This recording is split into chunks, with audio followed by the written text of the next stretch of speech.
आपके किचन में पड़ी हुई ये छोटी सी डिब्बी आपको ऐसी ऐसी बीमारियों से जान छुड़वा देगी। आपके जो मैदे के कैप्सूल, तजाबीत को कम करने के जो कैप्सूल, सिरप जो आप कई सालों से इस्तेमाल कर रहे हैं, और ऐसी कई दवाइयाँ जो आप अपनी कब्ज़ के लिए या पेट के मसले के लिए इस्तेमाल कर रहे हैं, तो आपके बहुत सारे मसलों को हल कर देगी सिर्फ़ और सिर्फ ये छोटी सी जो डिब्बी आपके किचन में पड़ी होती है। मेरे हाथ में जो छोटी सी डिब्बी देख रहे हैं, इसके अंदर है इसबगोल का छिलका।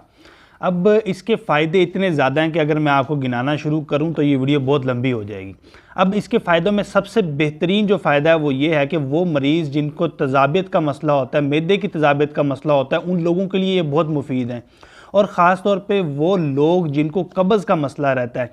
अब चूँकि रमज़ान है, स्पाइसी चीज़ों का इस्तेमाल ज़्यादा होता है और इसकी वजह से बहुत सारे लोग ऐसे हैं जिनको पहले से कब्ज़ होती है और रमज़ान में उनको ज़्यादा कब्ज़ की शिकायत रहती है, तो ऐसे लोगों के अंदर इसका बहुत ज़्यादा फ़ायदा है। अब इसको हम दोनों साइड पे